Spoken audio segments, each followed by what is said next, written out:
கர்த்தருடைய பரிசுத்த நாமத்திற்கு மகிமை உண்டாவதாக. நாம் இன்றைய நாளிலே தியானிக்கக்கூடிய வேத வசனம் எபேசியர் 3ஆம் அதிகாரம் 8 முதல் 11 வசனங்கள். பரிசுத்தவான்கள் எல்லாரிலும் சிறியவனாகிய நான் கிறிஸ்துவினுடைய அளவற்ற ஐஸ்வர்யத்தை புறஜாதிகளிடத்தில் சுவிசேஷமாய் அறிவிக்கிறதற்காக இந்த கிருபை எனக்கு அளிக்கப்பட்டிருக்கிறது.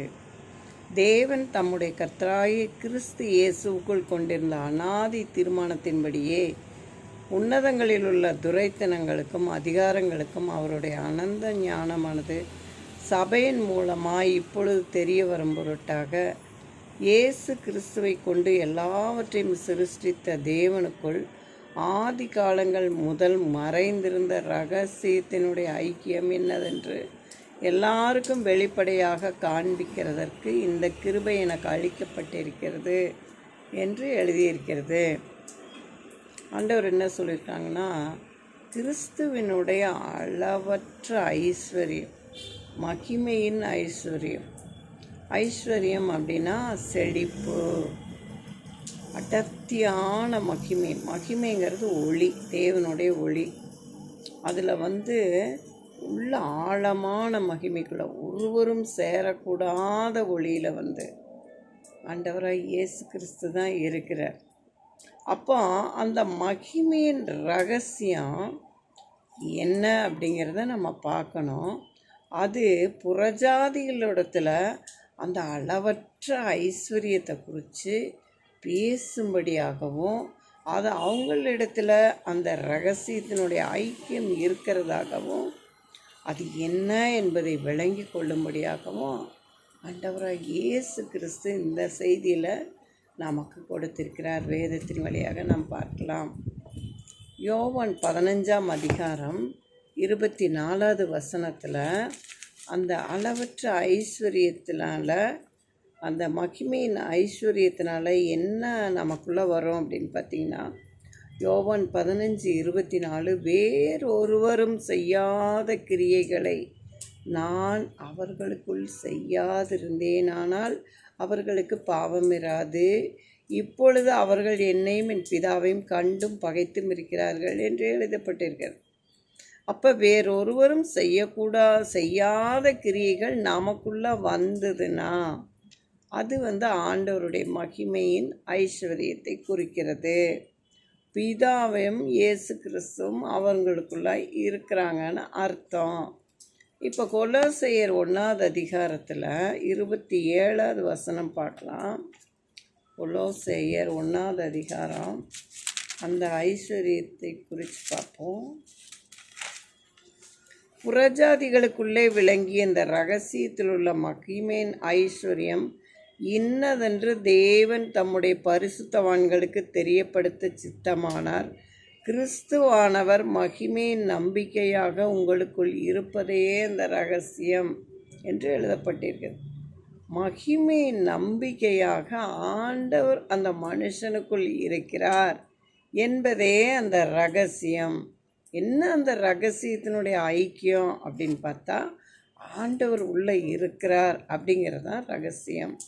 இன்னொன்று பார்த்திங்கன்னா, 1 தீமோத்தேயுவில் 3ஆவது அதிகாரத்தில் 16வது வசனம் பார்க்கலாம். அன்றியும் தேவ பக்திக்குரிய ரகசியமானது யாவரும் ஒப்புக்கொள்ளுகிறபடியே மகாமேன்மை உள்ளது. தேவன் மாம்சத்திலே வெளிப்பட்டார், ஆவியிலே நீதியுள்ளவராய் காணப்பட்டார் என்று எழுதப்பட்டிருக்கிறது. தேவன் மாம்சத்தில் வெளிப்பட்டார், இதுதான் அந்த ரகசியம் என்று எழுதப்பட்டிருக்கிறது. இப்போ இது எதற்காக அப்படின்னு பார்க்கலாம். மல்கியா 3ஆவது அதிகாரத்தில் 3ஆவது வசனம் பார்க்கலாம். மல்கியா 3ஆவது அதிகாரம் 3ஆவது வசனத்தில் பார்த்திங்கன்னா, அவர் உட்கார்ந்து வெள்ளியை புடமிட்டு சுத்திகரித்து கொண்டிருப்பார். அவர் லேவியின் புத்திரரை சுத்திகரித்து அவர்கள் கர்த்தருடையவர்களாய் இருக்கும்படிக்கும் நீதியாய் காணிக்கையை செலுத்தும்படிக்கும் அவர்களை பொன்னை போலவும் வெள்ளியை போலவும் புடமிடுவார் என்று எழுதப்பட்டிருக்கிறது. ஆண்டவர் உட்கார்ந்து சுத்திகரித்து கொண்டிருக்கிறார் என்று அர்த்தம். சுத்திகரிப்பு அப்படின்னா சுத்தம் செய்கிறது, உள்ளுக்குள்ளே இருக்கிற வேண்டாததெல்லாம் எடுத்து போட்டு சுத்திகரிக்கிறது. இன்னொன்று பார்த்திங்கன்னா யோவான் 15வது அதிகாரத்தில்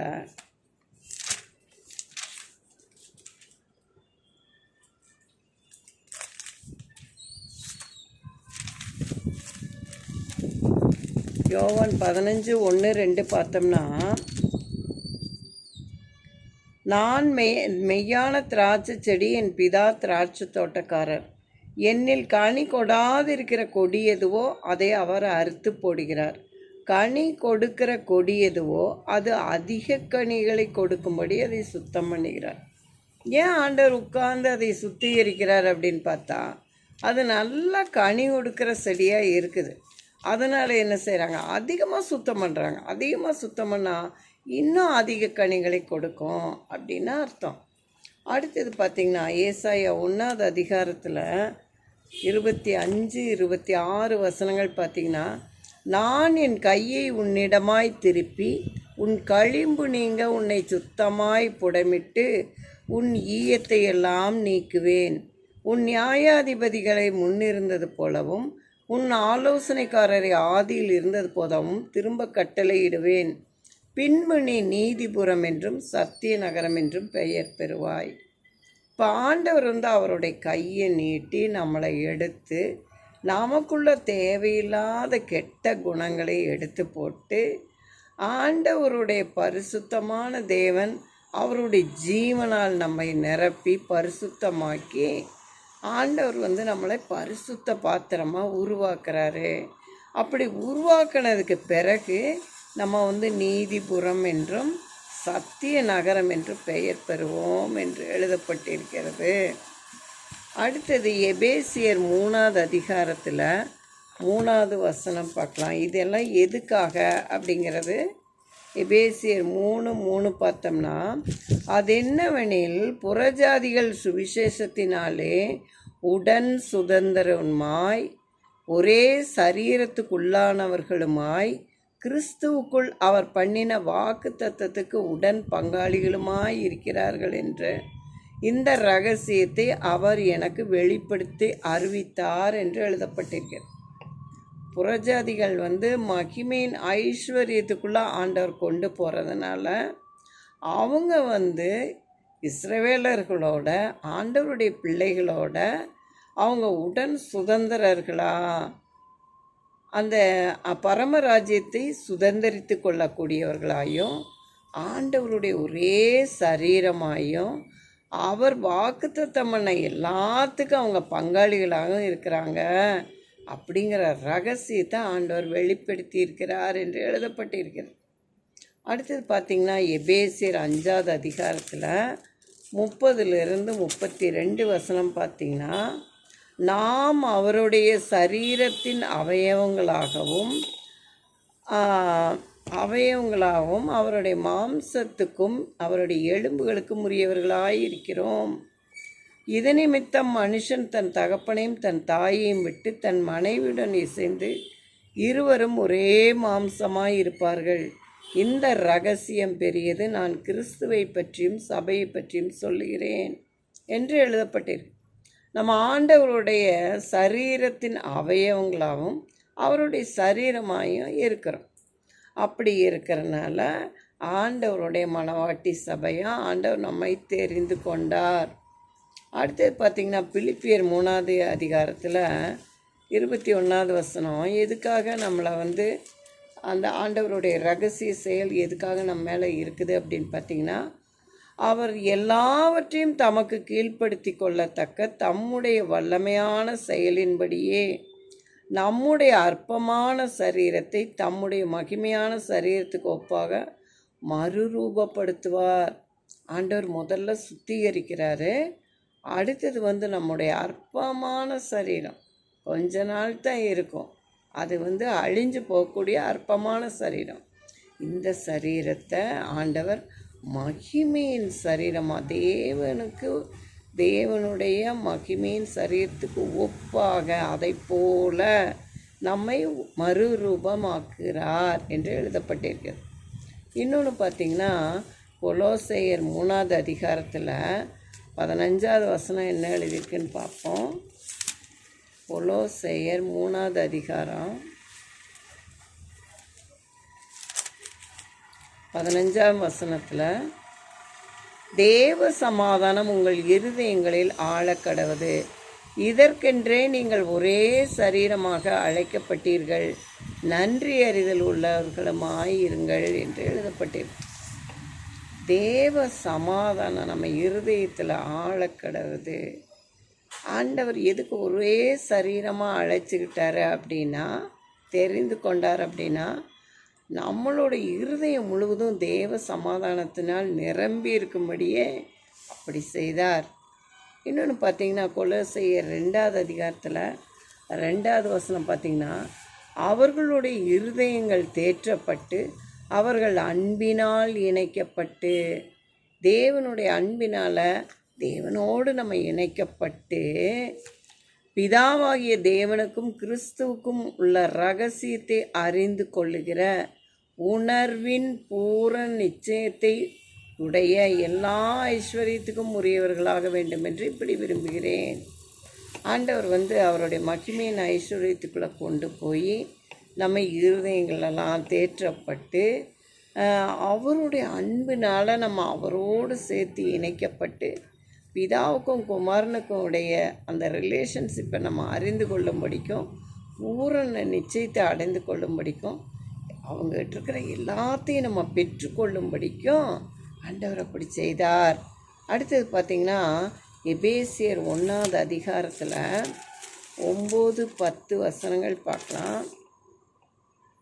காலங்கள் நிறைவேறும்போது விளங்கும் நியமத்தின்படி பரலோகத்தில் இருக்கிறவைகளும் பூலோகத்தில் இருக்கிறவைகளுமாகிய சகலமும் கிறிஸ்துவுக்குள்ளே கூட்டப்பட வேண்டுமென்று தமக்குள்ளே தீர்மானித்திருந்த தம்முடைய தயவுள்ள சித்தத்தின் இரகசியத்தை எங்களுக்கு அறிவித்தார். ஆண்டவருடைய விருப்பம் என்ன அப்படின்னா, பரலோகத்தில் இருக்கிறவைகளையும் பூலோகத்தில் இருக்கிறவைகளையும் ஒன்றாக கூட்டணும். அப்போ பரலோகத்தில் யார் இருக்கிறார்? ஆண்டவர் தான் இருக்கிறாங்க. ஆண்டவரையும் மனுஷங்களையும் ஒன்றாக கூட்டி சேர்க்கணும். அப்படி கூட்டி சேர்க்கறக்கு அவருடைய மகிமையின் ஐஸ்வர்யம் இயேசு கிறிஸ்துவின் மூலம் அவருடைய சரீரமாகிய சபை ஆண்டவர் அவருடைய எலும்புகளுக்கும் மாம்சத்துக்கும் உரியவர்களாக மாற்றி அவருடைய ஒவ்வொரு அவயவங்களாகவும் சரீரமாயும் உண்டாக்கி அவருடைய சரீரத்திலே வைக்கிறார்.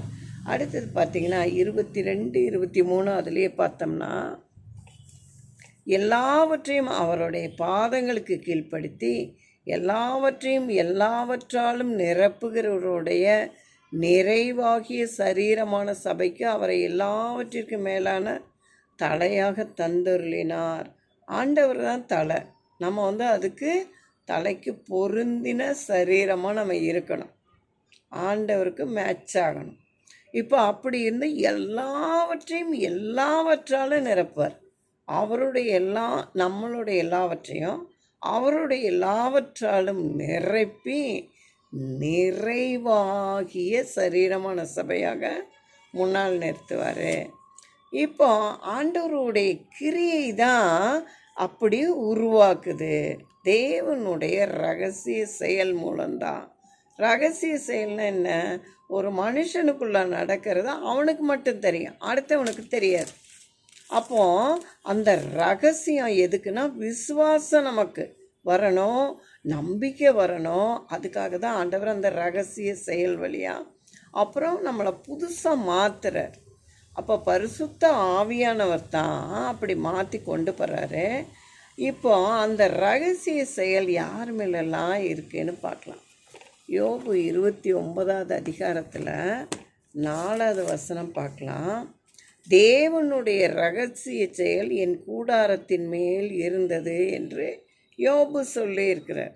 அப்போ யோபு மேலே அவருடைய சரீரத்தில் தேவனுடைய ரகசிய செயல் இருந்தது. அடுத்தது சங்கீதம் 25வது அதிகாரத்தில் 14வது வசனம் பார்க்கலாம். சங்கீதம் 25 14வது வசனம் பார்த்திங்கன்னா, கர்த்தருக்கு பயப்படுகிற மனுஷன் எவனோ அவனுக்கு தாம் தெரிந்து கொள்ளும் வழியை போதிப்பார். 14 பார்த்தீங்கன்னா, கர்த்தருடைய ரகசியம் அவருக்கு பயந்தவர்களிடத்தில் இருக்கிறது, அவர்களுக்கு தம்முடைய உடன்படிக்கையை தெரியப்படுத்துவார் என்று எழுதப்பட்டிருக்கிறது. கர்த்தருடைய ரகசியம் கர்த்தருக்கு பயந்து கீழ்ப்படிஞ்சு இருக்கிற ஜனங்க மேலே தான் இருக்கிறதுன்னு எழுதப்பட்டிருக்கு. இன்னொரு வசனம் நீதிமொழிகள் 3வது அதிகாரத்தில் 32வது வசனம் பார்க்கலாம். நீதிமொழிகள் 3:32 பார்த்திங்கன்னா, நீதிமான்களோடே அவருடைய ரகசியம் இருக்கிறது என்று எழுதப்பட்டிருக்கிறது. அப்போது நீதிமான்களோடு ஆண்டவர் நீதியை தரித்து கொண்ட இயேசு கிறிஸ்துவை தரித்து கொண்ட நீதிமான்களிடம் ஆண்டவருடைய ரகசியம் இருக்குது அப்படின்னு எழுதப்பட்டிருக்குது. இப்போ ஒரே சரீரமாக அழைக்கப்பட்டிருக்கிறோம் அப்படிங்கும்போது அது மணவாட்டி, ஆண்டவருடைய மனைவியாகிய மணவாட்டின்னு நம்ம சொல்கிறோம். அப்போ அப்படி சொல்லும்போது ஒவ்வொருத்தர் மாம்சீக பிரகாரமாக யோசிப்பாங்க. அது மிக மிக தவறு. இப்போ ஆண்டவருடைய சரீரம் எப்படிப்பட்டது, அது நம்ம எப்படி விளங்கிக்கணும் அப்படிங்கிறத முதல்ல நம்ம தெரிஞ்சுக்கணும். கர்த்தருடைய சரீரம் இன்னதென்று நிதானித்து அறியுங்கள்னு ஆண்டவர் சொல்லியிருக்காங்க. அப்போ அது என்னது அப்படின்னு பார்த்தீங்கன்னா, லூக்கா 1வது அதிகாரத்தில் 35வது வசனம் பார்ப்போம். தேவதூதன் அவளுக்கு பிரதியுத்தரமாக, பரிசுத்த ஆவி உன்மேல் வரும், உன்னதமானவருடைய பலம் உன்மேல் நிழலிடும், ஆதலால் உன்னிடம் பிறக்கும் பரிசுத்தமுள்ளது தேவனுடைய குமாரன் எனப்படும். பரிசுத்த ஆவி உன்மேல் வந்து உனக்கு குழந்தை பிறக்கும், அது பரிசுத்தமுள்ளது, உன்னதமானவருடைய பலம் உன்மேல் நிழலிடன்னு மரியாளுக்கு ஆண்டவர் கேப்ரியேல் தூதன் வழியாக சொல்லி விடுறாங்க. அது பார்த்திங்கன்னா, ஆண்டவர் இந்த பாவங்களை, நம்முடைய பாவங்களை நிவர்த்தி செய்ய ஆயத்தம் பண்ணப்பட்ட சரீரம். ஏற்கனவே ஆயத்தம் பண்ணி அதுதான் உள்ள வருது. எபிரேயர் 10வது அதிகாரத்தில் 4வது வசனமும் 5வது வசனமும் பார்க்கலாம்.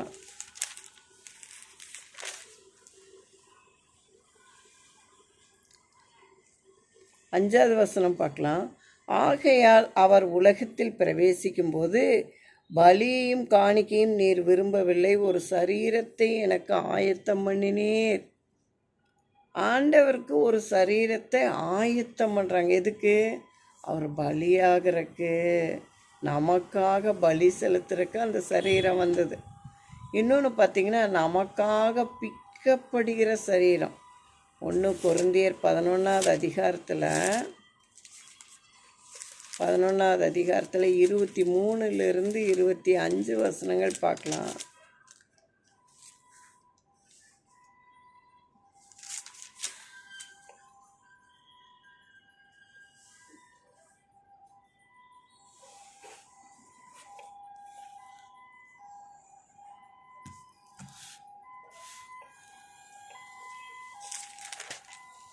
நான் உங்களுக்கு ஒப்புவித்ததை கர்த்தரிடத்தில் பெற்றுக்கொண்டேன். என்னவெனில், கர்த்தராகிய இயேசு தாம் காட்டி கொடுக்கப்பட்ட அன்று ராத்திரியிலே அப்பத்தை எடுத்து ஸ்தோத்திரம் பண்ணி அதை பிட்டு, இதை வாங்கி புசியுங்கள், இது உங்களுக்காக பிற்கப்படுகிற என்னுடைய சரீரமாயிருக்கிறது, என்னை நினைவுகூரும்படி இதை செய்யுங்கள் என்றார்.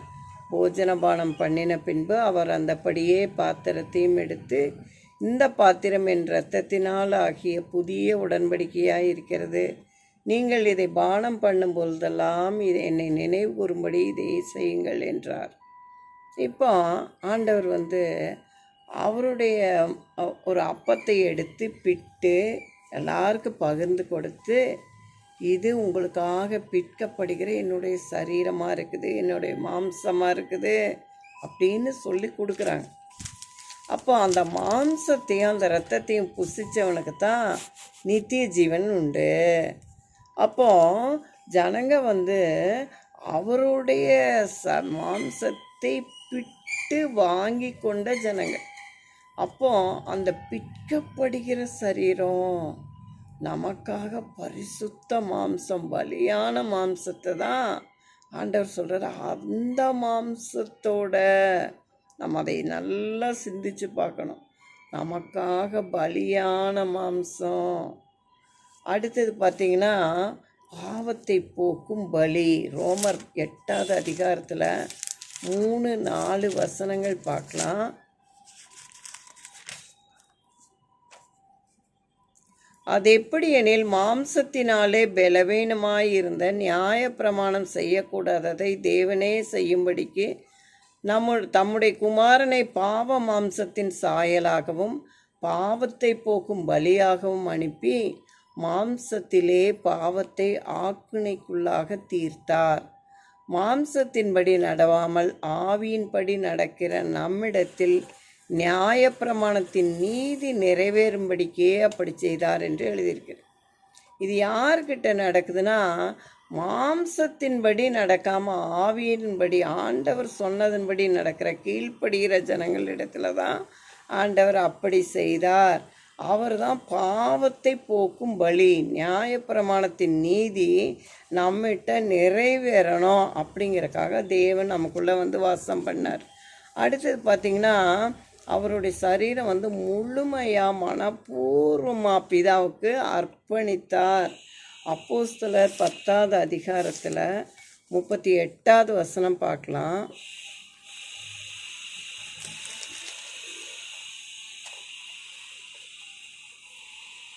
நசரேயனாகிய இயேசுவை தேவன் பரிசுத்த ஆவியினாலும் வல்லமையினாலும் அபிஷேகம் பண்ணினார். தேவன் அவருடனே கூட இருந்தபடியினால் அவர் நன்மை செய்கிறவராயும் பிசாசின் வல்லமையில் அகப்பட்ட யாவரையும் குணமாக்குறவராயும் சுற்றி திரிந்தார். ஆண்டவர் அவர் தேவன் பரிசுத்த ஆவியினாலும் வல்லமையினால் நிரப்பப்பட்டங்காட்டிக்கு அவர் எங்கே போகிற இடமுலையெல்லாம் நன்மை செய்யவும், அவர் பிசாசின் வல்லமையில் அகப்பட்ட எல்லாத்தையும் விடுதலை பண்ணவும் ஆண்டவர் செஞ்சுட்டே போனார். அவர் பிதாவுக்கு முழுமையை தன்னை அர்ப்பணித்தார். அதாவது மயிர் கத்திரிக்க கொண்டு போகிற ஆட்டுக்குட்டியை போல் அவரை பலி செலுத்த போகும்போது, சிலுவையில் அறைய போகும்போது, ஆண்டவரை இழுத்து செல்லும்போது ஆண்டவர் மாட்டேனோ இல்லை முடியாதுனோ சொல்லவே கிடையாது. அவர் அதுக்காக கஷ்டப்படவோ கதறையோ போகலை. ஆண்டவர் சரி அப்படியே ஒபே பண்ணுறார். ஒரு முடி வெட்டுறக்க ஆடு எப்படி உட்காந்துருக்கோம், பேசாமல் உட்காந்துருக்கோம், அந்த மாதிரி ஆண்டவர் அமைதியாக அதை ஏற்றுக்கிட்டாரு, மனசார ஏற்றுக்கிட்டார். பழுதற்ற பலியை அவர் நம்மளுக்காக ஒப்பு கொடுத்த அந்த பரிசுத்த சரீரம்தான் அவருடைய சரீரம். அடுத்தது பார்த்திங்கன்னா, அவர் நமக்காக ஒப்புரவாக்கினார். எபேசியர் 2வது அதிகாரத்தில் 13லிருந்து 16 வசனங்கள் பார்க்கலாம். முன்னே தூரமாயிருந்த நீங்கள் இப்பொழுது கிறிஸ்து இயேசுக்குள் கிறிஸ்துவின் இரத்தத்தினாலே சமீபமானீர்கள். எப்படி எனில், அவரே நம்முடைய சமாதான காரணராகி இரு திறத்தாரையும் ஒன்றாக்கி பகையாக நின்ற பிரிவினையாகிய நடுச்சுவரை தகர்த்து சட்டதிட்டங்களாகிய நியாயப்பிரமாணத்தை தம்முடைய மாம்சத்தினாலே ஒழித்து இரு திறத்தாரையும் நமக்குள்ளாக ஒரே புதிய மனுஷனாக சிருஷ்டித்து இப்படி சமாதானம் பண்ணி பகையை சிலுவையினால் கொன்று அதனாலே இரு திறத்தாரையும் ஒரே சரீரமாக தேவனுக்கு ஒப்புரவாக்கினார். இப்போ எதுக்காக ஒரே சரீரமாக அப்படின்னு சொல்கிறாங்கன்னு நல்லா விளங்கிக்கணும்.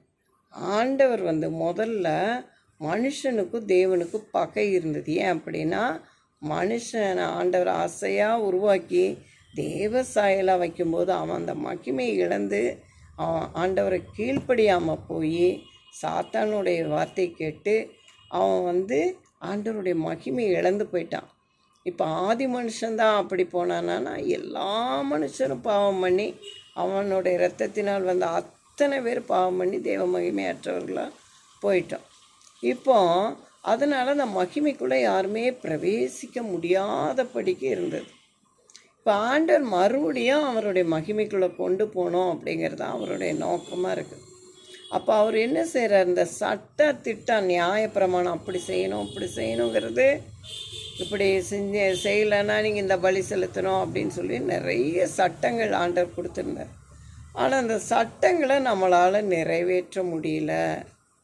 நமக்கு எல்லாருமே வாசித்தாங்க, ஆனால் அந்த பக்கம் போய் பாவம் பண்ணாங்க. அப்போ அந்த சட்டங்கள் இருதயத்தில் எழுதப்படணும். பரிசுத்த ஆவியானவர் நமக்குள்ள இருதயத்தில் எழுதி வச்சாதான் நம்ம அந்த பாவங்கள் செய்யாமல் இருக்க முடியும். இல்லைன்னா இந்த சட்டங்களையெல்லாம் யாரும் ஞாபகப்படுத்த போகிறதில்ல. அந்த அன்புனால், தேவன் மேலே உள்ள அன்புனால் நம்ம எல்லாவற்றையும் செய்ய முடியும்.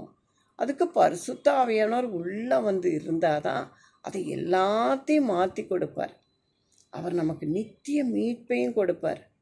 அவர் உள்ளே முதல்ல அவருடைய ஜீவன் நமக்குள்ளே போய் இந்த பாவத்தையெல்லாம் அழித்து பரிசுத்தமாக்கி, அடுத்தது நம்மளுடைய இருதயம், கல்லான இருதயத்தை எடுத்துட்டு சதையான இருதயத்தை ஆண்டவர் உள்ளே ஃபிக்ஸ் பண்ணுறார். எதுக்கு அப்படின்னு பார்த்தா, கல்லான இருதயம்னா இருதயம் கல் மாதிரி இருக்காது, கடினப்பட்ட இருதயம். அதை செய்ய மாட்டேன், மன்னிக்கவே மாட்டேன், பேசவே மாட்டேன், இதை கொடுக்கவே மாட்டேன்னு நம்ம கடினமாக இருப்போம். அந்த எண்ணங்கள்லாம் நம்மளை மாற்றுறதுக்காகவும், அந்த எண்ணங்களை மாற்றி எல்லாவற்றையும் ஏற்றுக்கொள்ளுகிற, எல்லாவற்றையும் சகிச்சு கொள்ளுகிற, எல்லாவற்றையும் விசுவாசிக்கிற, சகலத்தையும் நம்புகிற ஒரு அன்பின் இருதயம் ஆண்டவருடைய அந்த சதையான இருதயத்தை நமக்கு எடுத்து உள்ள வைக்கிறாரு. அடுத்தது ஆண்டவர் அதில் அவருடைய பிரமாணங்களை எழுதி வைக்கிறாரு. அடுத்தது அவருக்கு பயப்படுற பயத்தை நமக்குள்ளே ஃபிக்ஸ் பண்ணுறாரு. அப்போ பயப்படுற பயம் அப்படின்னா, இப்போ அது எதுக்கு அப்படின்னு பார்த்திங்கன்னா, ஆண்டவர் நம்மளை அவருடைய இரத்தத்தோடு உடன்படிக்கை செய்கிறார். உடன்படிக்கை செய்து, இனிமேல் இவன் என்னுடையவள், இவன் என்னுடையவன், இனிமேல் நான் உன்னை விட்டு போகவே மாட்டேன், ஒரு நாள் உன்னை விட்டு விலக மாட்டேன்னு ஆண்டவர் ஒப்பந்தம் பண்ணுவார். ஆனால் நம்ம ஒப்பந்தம் பண்ணினாலும் மீறிடுவோம், வெளியே எட்டி குச்சி வந்துடுவோம். அதனால் ஆண்டவர் நம்ம அப்படி அவரை விட்டு போகக்கூடாதுங்கிறதுக்கு தான் கர்த்தருக்கு பயப்படுகிற பயத்தை இருதயத்தில் வைக்கிறார். அப்போ நம்ம பயந்து கீழ்ப்படிஞ்சு நமக்கு மாத்திரம் இல்லாமல் நம்மளுடைய சந்ததிகளுக்கு நம்ம சொல்லிக் கொடுப்போம், ஆண்டவர் பற்றி சொல்லிக் கொடுப்போம். அப்போ முடிவில் ஆண்டவர் அவருடைய முழு ஆத்மாவோட முழு இருதயத்தோடு நம்மளை கொண்டு போய் நிச்சயமாக பரலோகத்தில் கொண்டே வைப்பார். அதுக்காக தான் அவருக்கு பயப்படுற பயத்தை கொடுக்குறார். அடுத்தது பார்த்திங்கன்னா, அவர் நமக்கு போதிக்கிறார், புத்தி சொல்லுகிறார், சமயத்துக்கேற்ற வார்த்தைகளை நினைப்பூட்டுகிறார். இப்படியெல்லாம் நம்மளை இங்கே பண்ணிவிட்டு, இன்னொரு பக்கம் அவர் வாக்கு கடங்காத பெருமூச்சுக்களோட பிதாகிட்ட நமக்காக பரிந்து பேசி கொண்டிருக்கிறார். இந்த ஒரு தடவை தானே விட்டுடலாம், இல்லை இன்னும் கொஞ்சம் காலம் அவனுக்கு டைம் கொடுக்கலாம், எப்படியாவது மாறுவான், எப்படியாவது மாறுவா, அவள் கொஞ்சம் விட்டு பிடிக்கலாமே, இப்போவே தண்டிக்க வேண்டாமே அப்படின்னு ஆண்டவர் கெஞ்சுறார். அப்படியெல்லாம் பண்ணி தான் நம்மளை நித்திய மீட்பாக நம்மளை கொண்டு போகிறார். இதுக்கு அவர் பண்ணது, அவருடைய சரீரம் கிழிக்கப்பட்டு அவரோட இரத்தம் முழுவதையும் காணிக்கையாக்கி மகா பரிசுத்த ஸ்தலத்தில் கொண்டு போய் அவருடைய கிரயத்தை கொண்டு போய் இரத்த கிரயம் செலுத்தி நம்மளை மீட்டு கொண்டு வந்தார். அப்படிப்பட்ட சரீரம் அது, அதை நம்ம நல்லா விளங்கிக்கணும். அவருடைய மாம்சம் ஒரு நாள் அழிவை காண்பதில்லை, அவருடைய மாம்சம் அழிவை காண்பதில்லை. அப்போஸ்தலர் 2வது அதிகாரத்தில் 31வது வசனம் பார்க்கலாம்.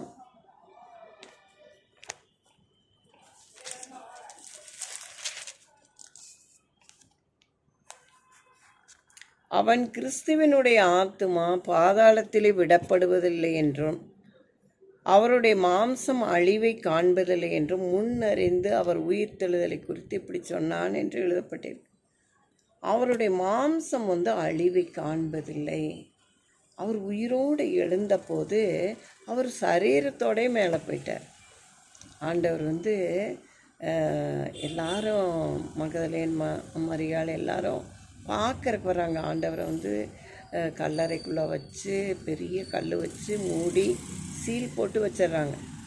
அப்போ வெளியே காவல்காரர்கள்லாம் நிற்கிறாங்க. இவங்க வந்து கந்தவர்க்கம் அதெல்லாம் வாசனை திரவியங்கள் அதெல்லாம் கொண்டு வந்து ஆண்டவருக்கு முன்னால் வைக்கணும், அவர் சரீரத்தை பார்க்கணுன்னு வந்திருக்காங்க. அப்போ இவங்க நினைக்கிறாங்க, எப்படி இந்த பெரிய கல்லை புரட்டி தள்ளுவோம் அப்படின்னு நினச்சிட்டு இவங்க வந்து உட்காராங்க. ஆனால் என்ன நடக்குது அப்படின்னா, இவங்க போகும்போதே இந்த கல் புரட்டி கிடக்குது. அப்போ ஐயோ இது என்ன அப்படின்னு போகும்போது ஆண்டவரோட சரீரத்தை காணும்.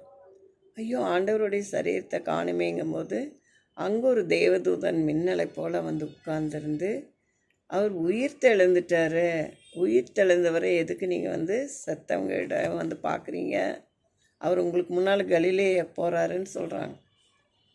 அப்போது அவங்க ஆச்சரியமாக ஓடுறாங்க.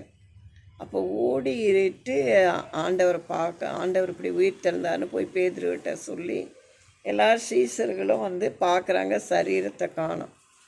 இப்போ நம்மளாம் இறந்து போனால் சரீரம் இங்கே தான் கிடக்கும், ஆவி மட்டும்தான் மேலே போகும். ஆனால் தேவனுக்கு அவருடைய சரீரமே போயிடுச்சு மேலே. அப்போ அந்த சரீரம் வந்து அழிவில்லாத சரீரம், ஏன்னா பரிசுத்த ஆவியினால் உண்டான சரீரம். இன்னும் என்ன அந்த சரீரம் பண்ணுச்சுன்னா, இப்போ ஆண்டவர் வந்து பூட்டி இருக்கிற வீட்டுக்குள்ளே சீசர்களாக பயந்து ஆண்டவரே மறைச்சி போயிட்டார், நீ நம்ம என்ன செய்கிறதுன்னு எல்லாம் பேசிகிட்ருக்காங்க. அப்போ பூட்டி இருக்கிற வீட்டுக்குள்ளே நடுவில் வந்து ஏசப்பா நின்று உங்களுக்கு சமாதானம் உண்டாவதாகன்னு சொல்கிறாங்க. அப்போ இவங்கெல்லாம் பயந்து ஐயோ ஒரு ஆவி பேசுதுன்னு நினைக்கிறாங்க. இப்போ ஆண்டவர் சொல்கிறாரு, ஏன் பயப்படுறீங்க, தோமாவே வா, நீ சந்தேகப்பட்டு இல்லை, நீ வந்து என்ற இடுப்பில் கையை போடு, அந்த காயத்தில் வந்து நீ தொட்டுப்பார் அப்படின்னு சொல்கிறாங்க. அப்போ தோமா வந்து அந்த இடுப்பில் வந்து கையில் போட்டு காயத்தையும் தொட்டு பார்க்குறான். அப்போ தான் என் ஆண்டவரே என் தேவனேங்கிறான். ஆண்டவர் சொல்கிறாரு, நீங்கள் நினைக்கிற மாதிரி ஒரு ஆவிக்கு மாம்சமும் எலும்புகளும் இருக்காதே அப்படிங்கிறாங்க. அப்போ ஆண்டவருக்கு மாம்சமும் எலும்புகளும் இருந்திருக்கு. அந்த மாம்சமும் எலும்புகளும் எப்படிப்பட்டதுன்னா பரிசுத்த ஆவியினால் உண்டானது. அது திடீர்னு மறைஞ்சு போகும், திடீர்னு தோன்றும். அது ஆவிக்குரிய மாம்சம், ஆவிக்குரிய எலும்புகள். அது தொட்டால் இருக்கிற மாதிரி இருக்கும், அதை டச் பண்ணால் இருக்கிற மாதிரி இருக்கும், ஆனால் காணாம போயிடும். அதான் ஆவி, பரிசுத்த ஆவி. பரிசுத்த ஆவியானவர் ஆள் தத்துவம் உடையவர். ஆளை போல ஒரு ஆள் தொடுற மாதிரி இருக்கும், ஆனால் அது ஆண்டவர், பரிசுத்த ஆவியானவர். திடீர்னு அந்த கை இருக்காது. ஆச்சரியமான தேவன். அப்போது ஆண்டவரை வந்து நம்ம சாதாரணமாக நினச்சிடக்கூடாது, ஒரு மனுஷனை போல் நினச்சிடக்கூடாது. அது பெரிய பாவம், நன்மை வந்து தீமையை மாறிடும். அதனால் ஆண்டவர் மகா பரிசுத்தர். பரிசுத்தரை நம்ம எப்படி பார்க்கணுமோ அப்படி தான் பார்க்கணும். நம்மளை பரிசுத்த பாத்திரமா, நம்மளை பரிசுத்தம் பண்ணவே வந்திருக்கிறாரு. அதுதான் பாருங்கள், அந்த வார்த்தை மாம்சமானது. யோவான் 1வது அதிகாரத்தில் 14வது வசனம் பார்த்திங்கன்னா,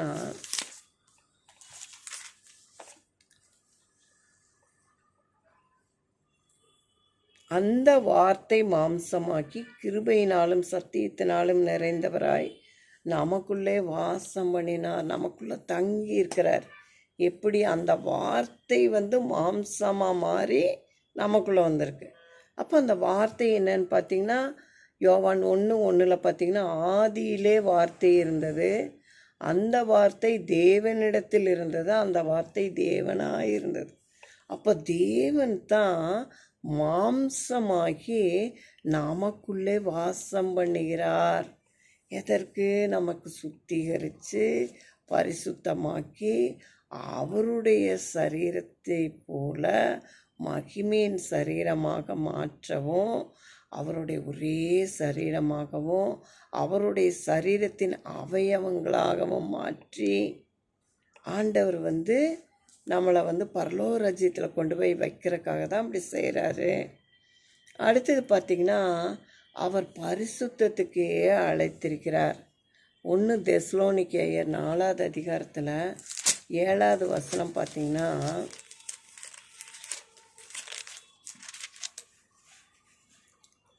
தேவன் நம்மை அசுத்தத்திற்கல்ல பரிசுத்தத்திற்கே அழைத்திருக்கிறார். ஆண்டவர் அழைத்த அழைப்பு பரிசுத்த அழைப்பு. பரிசுத்தமாகும்படி நம்மை அழைத்திருக்கிறார். அதனால் ஆண்டவரை தப்பாக அண்டர்ஸ்டாண்ட் பண்ணிடக்கூடாதுங்கிறது 100க்கு 100 விளங்கிக்கணும். நம்ம ஒரே சரீரமாக அவருடையவர்களாக இருந்தால் நம்ம எப்படி விளங்கிக்கணும் அப்படிங்கிறது தான் ஆண்டவருடைய வார்த்தை இப்படி சொல்லப்பட்டிருக்கு. 1 கொரிந்தியர் 12வது அதிகாரத்தில் 12-13 வசனங்கள் பார்க்கலாம்.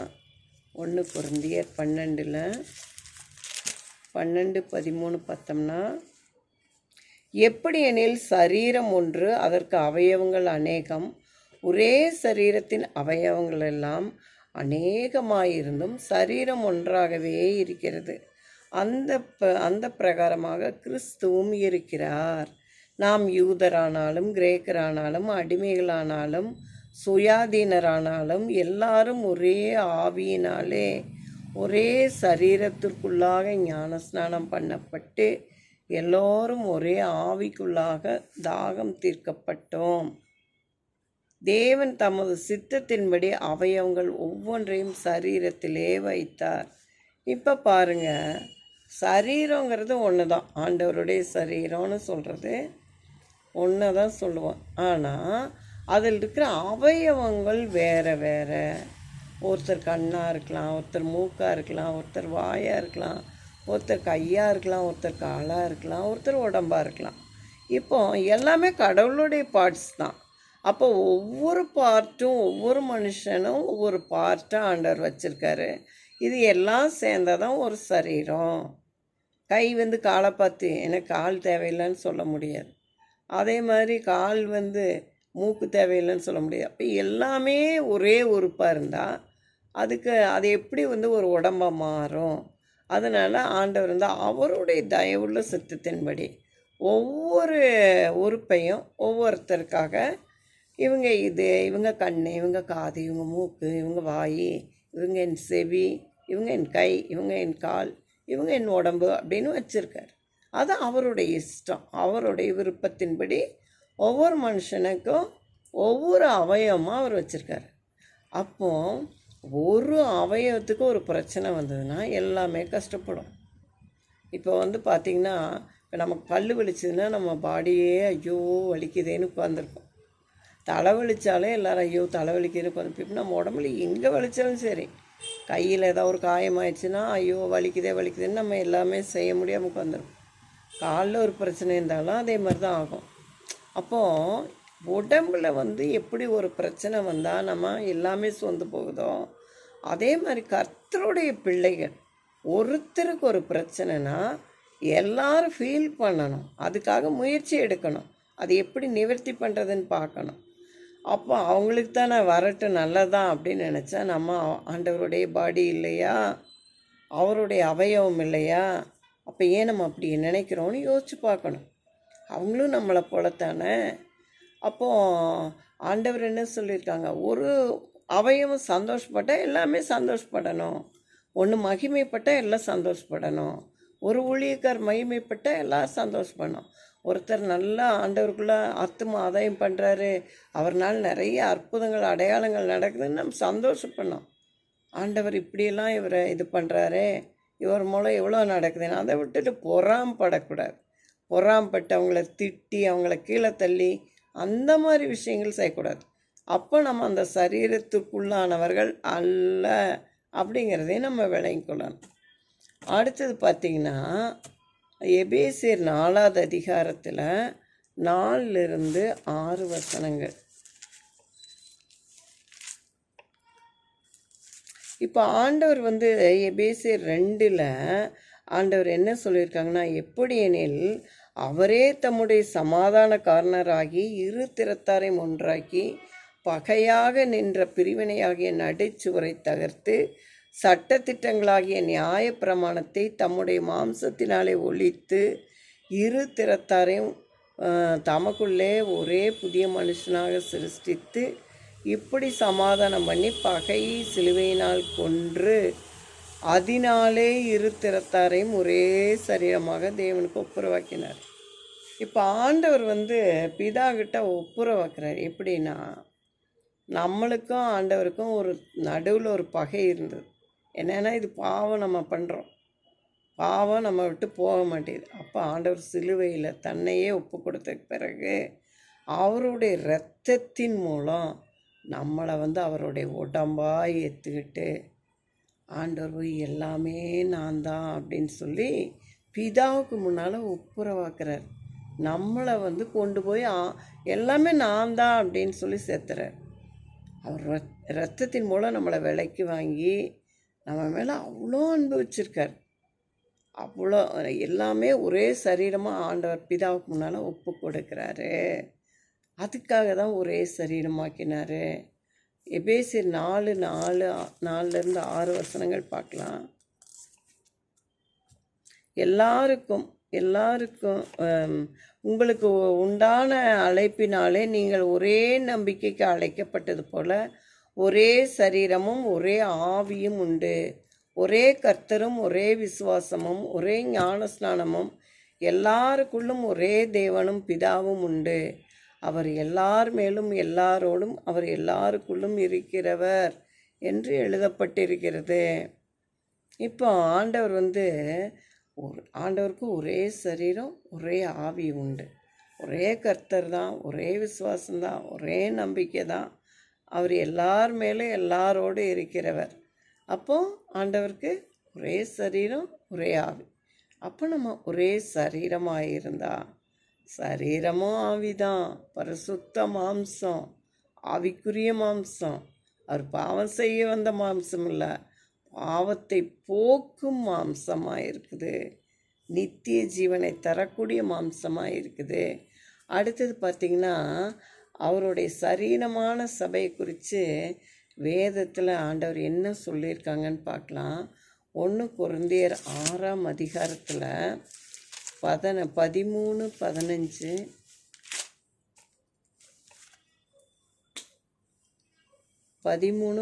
பார்க்கலாம். வயிற்றுக்கு போஜனமும் போஜனத்துக்கு வயிறும் இருக்கும், ஆனாலும் தேவன் இதையும் அதையும் அழிய பண்ணுவார். சரீரமோ வேசித்தனத்துக்கல்ல, கர்த்தருக்கே உரியது, கர்த்தரும் சரீரத்துக்கு உரியவர்.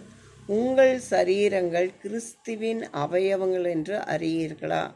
அப்படி இருக்க நான் கிறிஸ்துவின் அவயவங்களை வேசியின் அவயவங்களாக்கலாமா? அப்படி செய்யலாகாதே.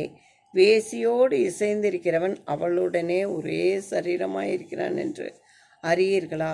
இருவரும் ஒரே மாம்சமாயிருப்பார்கள் என்று சொல்லியிருக்கிறதே.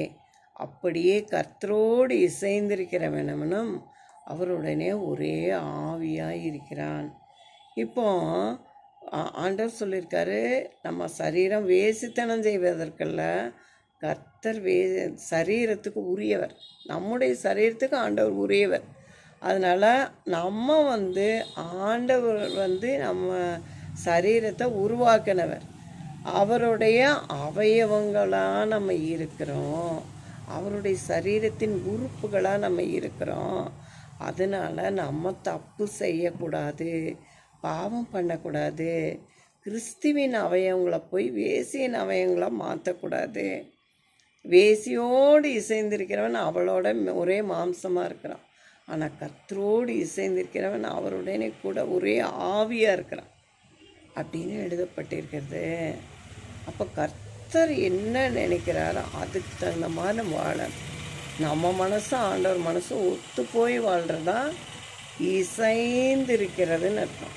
இணைந்திருக்கிறதுன்னு ஆண்டவர் சொல்ல, இசைந்திருக்கிறது. பாட்டும் மியூசிக்கும் இசைந்திருந்தால் தான் அந்த பாட்டு நல்லாயிருக்கும். 2 பேர் ஒருமனப்பட்டிருந்தால் தான் ஒரு இடத்துக்கு போய் சேர முடியும். வண்டியில் பூட்டப்பட்ட 2 மாடும் ஒவ்வொன்றும் ஒன்று நினச்சி ஒவ்வொரு திசைக்கு ஓடிச்சுன்னா அந்த வண்டிக்காரன் போய் சேர வேண்டிய இடத்துக்கு போக முடியாது. அப்போ 2 ஒரே மாதிரி போகணும். அப்படி தான் ஆண்டவரோடு நம்ம இசைந்து போகணும். அப்போ தான் நம்ம ஒரே ஆவியாக இருப்போம். இன்னொன்று பாருங்கள், நீங்கள் உங்கள் சரீரமானது உங்கள் தேவனாலே பெற்றும் உங்களில் தங்கியும் இருக்கிற பரிசுத்த ஆவியினுடைய ஆலயமாக இருக்கிறது என்றும் நீங்கள் உங்களுடையவர்கள் என்றும் அறியீர்களா? இப்போ நம்ம சரீரம் வந்து கடவுள்கிட்ட தான் வாங்கியிருக்கோம். அவரால் பெற்ற சரீரம் இது. அவர் தான் கொடுத்துருக்கிறாரு. அவர் தங்கியும் இருக்கிறார். அவர் தங்கி இருக்கிற பரிசுத்த ஆலயம். நம்மளே நமக்கு சொந்தம் இல்லை அப்படிங்கிறது உங்களுக்கு தெரியாதா? நம்மளே வந்து இந்த ஆவியை பார்த்து ஆண்டவர் வெளியே போன்னு சொன்னால் இந்த சரீரத்தை விட்டு அது வெளியே போயிடணும். இப்போ இது வாடகை வீட்டில் தங்கின மாதிரி தான். ஆவியும் நம்மளது கிடையாது, ஆத்மாவும் நம்ம கிடையாது, சரீரம் நம்மளது கிடையாது. எல்லாமே ஆண்டவருடைய. ஆண்டவர் தான் நம்மளுக்கு கொடுத்துருக்கிறாரு. ஆண்டவர் தான் நமக்குள்ளே தங்கி இருக்கிறார். இது பரிசுத்த ஆவியினுடைய ஆலயம் அப்படிங்கிறது உங்களுக்கு தெரியாதான்னு ஆண்டவர் கேட்டிருக்காங்க. அடுத்தது பார்த்திங்கன்னா, கிறிஸ்துவின் வசனம் வந்து பரிபூர்ணமாக வாசம் பண்ணும். யாரோட அப்படின்னா, கிறிஸ்துவின் சரீரமாக நம்ம இருந்தால். அது வந்து கொலோசியர் 3வது அதிகாரத்தில் 16வது வசனம் பார்த்திங்கன்னா, கிறிஸ்துவின் வசனம் உங்களுக்குள்ளே சகல ஞானத்தோடும் பரிபூர்ணமாக வாசமாக இருப்பதாக, தங்கி இருப்பதாக. எல்லா ஞானத்தோடும் பரிபூரணமாக சகல ஞானத்தோடும் அந்த வார்த்தை உங்களுக்குள்ளே இருந்து பேசி உங்களுக்கு போதிக்கணும். அப்போ தான் வந்து அது கர்த்தருடைய சரீரமாக இருக்கும். அடுத்தது வந்து கர்த்தருடைய சரீரமாக ஆண்டவர் எதுக்கு வச்சுருக்காருன்னா, சிருஷ்டித்தவருடைய சாயலுக்கு ஒப்பாய் நம்ம பூரண அறிவடையணும். கொலோசியர் 3வது அதிகாரத்தில் 10வது வசனம் பார்த்திங்கன்னா, தன்னை சிருஷ்டித்தவருடைய சாயலுக்கு ஒப்பாய் பூரண அறிவடையும்படி புதிதாக்கப்பட்ட புதிய மனுஷனை தரித்து கொண்டிருக்கிறீர்களே. ஆண்டவரை எப்படி தரித்து கொண்டு, ஒரு ட்ரெஸ்ஸை இப்படி போட்டுக்கிற மாதிரி ஆண்டவரையே நம்ம தரிச்சுக்கிட்டு இருக்கோம். எதுக்காக? அவருடைய நம்மளை சிருஷ்டித்த இயேசு கிறிஸ்துவோட அறிவு, அந்த அறிவு வந்து நமக்கு பூரணமாக ஆகணும். பூரண அறிவடையும்படி. இப்போ ஒரு குழந்தைக்கு வந்து என்ன தெரியும்? சின்ன சின்ன விஷயங்கள் தெரியும். அப்போ பெரியவங்களுக்கு தான் வந்து முழு அறிவு இருக்கும். அதுதான் பூரண புருஷன்னு ஆண்டவர் சொல்லியிருக்காங்க. ஒருவன் சொல் தவறாதவனானால் அவன் பூரண புருஷன் அப்படின்னு யாக்கோபுல சொல்லப்பட்டிருக்கு. அப்போ நம்ம சொன்ன சொல் எவ்வளவோ தவறான். ஒன்று சொல்லுவோம், ஆனால் செய்ய மாட்டான். ஆனால் அந்த சொல் தவறாமல் வரும்போது தான் நம்ம பூரண புருஷனாக மாற முடியும். அதே போல் அந்த அறிவு ஞானம் ஆண்டவர் கொடுத்தது வந்து பூரணம் அடையணும். அதுக்காக தான் ஆண்டவரோட இணைக்கப்பட்டிருக்கோம். அடுத்தது பார்த்திங்கன்னா, அவருக்குள்ளே நீங்கள் பரிபூர்ணம் உள்ளவர்களாக இருக்கீங்கன்னு ஆண்டவர் சொல்லியிருக்காங்க. கொலோசியர் 2வது அதிகாரத்தில் 9லிருந்து 9-10 வாசிக்கிறேன். ஏனென்றால் தேவத்துவத்தின் பரிபூர்ணம் எல்லாம் சரீர பிரகாரமாக அவருக்குள் வாசமாக இருக்கிறது. மேலும் சகல துரைத்தனங்களுக்கும் அதிகாரத்துக்கும் தலைவராய் இருக்கிற அவருக்குள் நீங்கள் பரிபூர்ணம் உள்ளவர்களாக இருக்கிறீர்கள். எல்லா பரிபூர்ணமும் ஆண்டவருக்குள்ளே தான் தங்கி இருக்குது. அப்போ ஆண்டவரோடு நம்ம இணைக்கப்படும் போது என்னாகும்? அவருடைய பரிபூர்ணமெல்லாம் நமக்குள்ளேயும் வந்துடும். அப்போ நம்ம அவருக்குள் பரிபூர்ணம் உள்ளவர்களாக இருக்கிறோன்னு எழுதப்பட்டிருக்கு. அடுத்தது பார்த்திங்கன்னா, கையால் செய்யப்படாத விருத்த சேதனம். இப்போ வந்து ஆண்டவர் சொல்லியிருக்காங்க பாருங்களேன். அதுலேயே ஒரு 11வது வசனம், அல்லாமலும் நீங்கள் கிறிஸ்து இயேசுவை பற்றும் விருத்த சேதனத்தினாலே மாம்சத்துக்குரிய பாவ சரீரத்தை களைந்து விட்டதினால் கையால் செய்யப்படாத விருத்த சேதனத்தை அவருக்குள் பெற்றீர்கள் என்று எழுதப்பட்டிருக்கிறது. இப்போ ரோமர் 2வது அதிகாரத்தில் 28 பார்த்திங்கன்னா, ஆதலால் புறம்பாக யூதனானவன் யூதனல்ல, புறம்பாக மாம்சத்தில் செய்யப்படும் விருத்த சேதனம் அல்ல, உள்ளத்தில் யூதனானவனே யூதன், எழுத்தின்படி உண்டாகாமல் ஆவியின்படி இருதயத்தில் உண்டாகும் விருத்த சேதனமே விருத்த சேதனம். இப்படிப்பட்டவனுடைய புகழ்ச்சி மனுஷராலே அல்ல, தேவனாலே உண்டாயிருக்கு. இப்படி தான் ஆண்டவரால் ஆவியினால் செய்யப்படுறது, மாம்சத்தில் செய்கிறதில்ல, ஆவியினால் செய்யப்படுற விருத்த சேதனம் ஆண்டவரால் நடக்குமா இருந்தால் அது வந்து மனுஷனால் அல்ல, கர்த்தரால் அங்கே வந்து புகழப்படும்னு ஆண்டவர் சொல்லியிருக்காங்க. அடுத்தது வந்து நம்ம எதுக்காக அப்படி இருக்கிறோம் அப்படின்னு பார்த்திங்கன்னா, கொலோசையர் 2வது அதிகாரத்தில் 12வது வசனம் பார்த்திங்கன்னா, ஞான ஸ்நானத்திலே அவரோடு கூட அடக்கம் பண்ணப்பட்டவர்களாகவும் அதிலே அவரை மரித்தோரிலிருந்து எழுப்பின தேவனுடைய செயலின் மேலுள்ள விசுவாசத்தினாலே அவரோடு கூட எழுந்தவர்களாகவும் இருக்கிறீர்கள். நம்ம வந்து ஞான ஸ்நானம் எடுக்கும்போது ஆண்டவரை முழுமையாக பரிபூர்ணமாக மனப்பூர்வமாக ஒப்பு கொடுத்து நம்ம அர்ப்பணித்து இனிமேல் பிதாவின் சித்தமே நம்ம செய்யலான்னு நினைக்கும் போது தான் ஆண்டவருடைய செயல் நமக்குள்ளே வருது, அவருடைய கிரியை நமக்குள்ளே வருது. இப்போ அவருடைய கிரியை நமக்குள்ளே இருக்கும்போது அவரால் நம்ம எழுப்பப்பட்டும் இருக்கிறோம் என்பதை உணர்ந்து கொள்ள வேண்டும். அடுத்தது பார்த்திங்கன்னா, நம்மளை பரிசுத்தராகவும் குற்றமற்றவர்களாகவும் அதாவது தண்டிக்கப்படாதவர்கள், நியாயத்தீர்ப்பில் வந்து நம்மளை மேலே தண்டனை வராத படிக்கும் காத்து கொள்றதுக்காக ஆண்டவர் தம்மோடு இணைத்து கொண்டார். இப்போது கொலோசையர் 1வது அதிகாரத்தில் 19லிருந்து 22 வசனம் பார்த்தோம்னா, சகல பரிபூர்ணமும் அவருக்குள்ளே வாசமாக இருக்கவும் அவர் சிலுவையை சிந்தின இரத்தத்தினாலே சமாதானத்தை உண்டாக்கி பூலோகத்தில் உள்ளவைகள் பரலோகத்தில் உள்ளவைகள் யாவையும் அவர் மூலமாய் தமக்கு ஒப்புரவாக்கி கொள்ளவும் அவருக்கு பிரியமாயிற்று. முன்னே அந்நியராயும் துர்க்கிரியையினால் மனதிலே சத்துருக்களாயும் இருந்த உங்களையும் பரிசுத்தராகவும் குற்றமற்றவர்களாகவும் கண்டிக்கப்படாதவர்களாகவும் நமக்கு முன் நிறுத்தும்படியாக அவருடைய மாம்ச சரீரத்தில் அடைந்த மரணத்தினாலே இப்பொழுது ஒப்புரவாக்கினார். நம்மளை எதுக்கு ஒப்புரவாக்கினாரா? நம்மளை பரிசுத்தர்களாகவும் குற்றமற்றவர்களாகவும் நம்மளை தண்டிக்கப்படாதபடிக்கும் நம்மளை காத்து கொள்றதுக்காக ஆண்டவர் என்ன செய்கிறாங்க, நம்மளை அவரோட ஒப்புரவாக்கினார் என்று எழுதப்பட்டிருக்கிறது. அடுத்தது பார்த்திங்கன்னா, நம்ம வந்து ஆண்டவருடைய செய்கையாக இருக்கிறோம். எபேசியர் 2வது அதிகாரத்தில் 10வது வசனம் பார்க்கலாம். எபேசியர் 2:10 பார்த்திங்கன்னா, ஏனெனில் நற்கிரியைகளை செய்கிறதற்கு நாம் கிறிஸ்து இயேசுக்குள் சிருஷ்டிக்கப்பட்டு தேவனுடைய செய்கையாய் இருக்கிறோம். அவைகளில் நாம் நடக்கும்படி அவர் முன்னதாக அவைகளை ஆயத்தம் பண்ணியிருக்கிறார். ஆண்டவர் முன்பே நம்ம தாயின் கருவில் தோன்றும் முன்பே நமக்கு எதுவுமே எலும்புகள் சதை நரம்பு எதுவும் உருவாகிறதுக்கு முன்னாலே நம்ம எல்லா பயோடேட்டாவும் ஆண்டவர் தெரியும். அப்போவே ஆண்டவர் வந்து நம்மளை சிருஷ்டித்து தேவனுடைய செய்கையாக இருக்கும்படிக்கு நம்மளை உருவாக்கியிருக்கிறார். அவரை போல அன்பு செலுத்த, அவரை போல கொடுக்க, அவரை போல நேசிக்க, அவரை போல கள்ளங்கபடமில்லாமல் வாழ, அவரை போல பிதாவின் சித்தம் செய்ய, அவரை போல சுவிசேஷம் சொல்ல, அவரை போல எல்லா பிசாசுகளையும் துரத்தி பிதாவின் சித்தத்தை செய்து ஜெயித்து ஆண்டவர்கிட்ட போய் நிற்க, இந்த குவாலிட்டி நமக்குள்ளே வரும்படியாக ஆண்டவர் வந்து நம்மளை வந்து அவரோடு சேர்த்து கொண்டார்.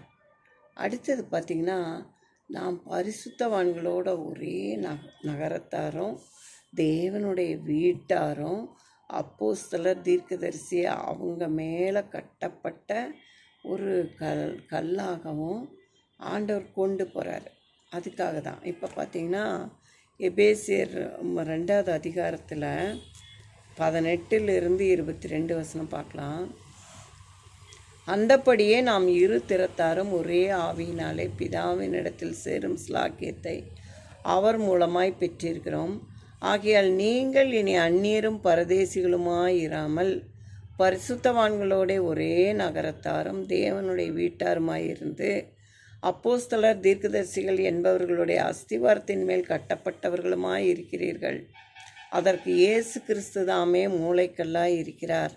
அவர் மேல் மாளிகை முழுவதும் இசைவாய் இணைக்கப்பட்டு கர்த்தருக்குள் பரிசுத்த ஆலயமாக எழும்புகிறது.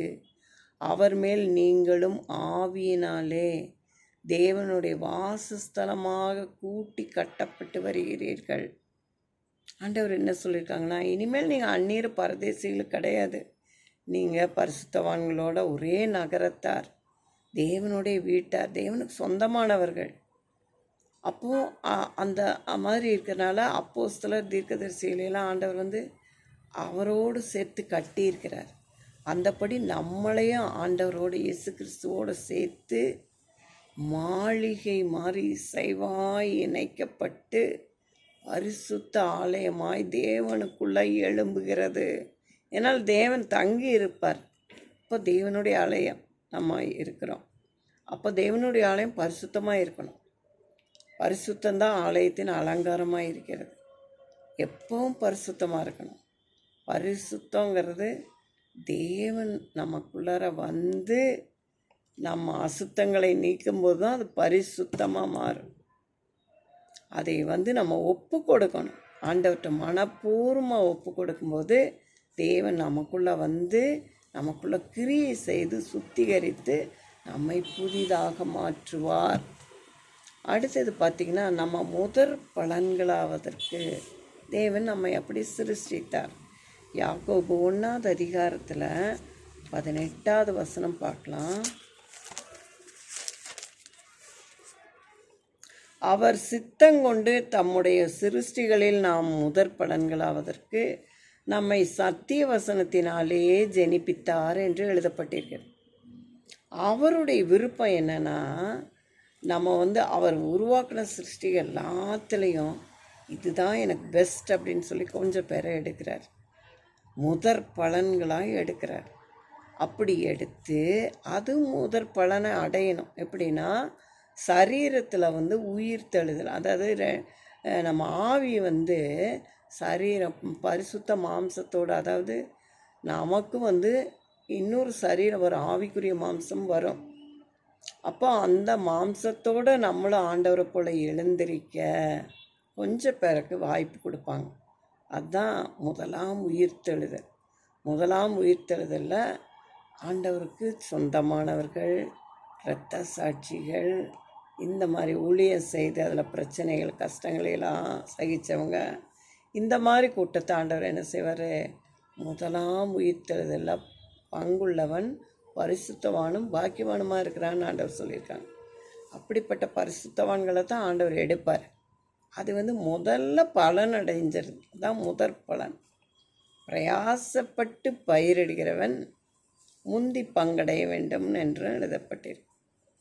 அப்போ ஆசைப்பட்டு தேடுகிறவன்னு வச்சுக்கலாம். ஆண்டவர் ஆசைப்பட்டு தேடும். அப்படி தேடி போகத்தான் ஆண்டவர் முதற் பலன்களாக கொடுப்பார். இது தேவனுக்கும் பிதாவுக்கும் நம்ம முதற் பலன்களாக இருக்கிறோம். இதுதான் பெஸ்ட் அப்படின்னு கொஞ்சம் பேர் எடுக்கிறார். அப்படி அவர் எல்லாம் சுத்திகரித்து அவர் பளிச்சுன்னு மாற்றும்போது தான் நம்ம பரிசுத்தமாகும். ஏன்னா தேவன் நமக்குள்ளேயே தங்கி இருக்கிறார்.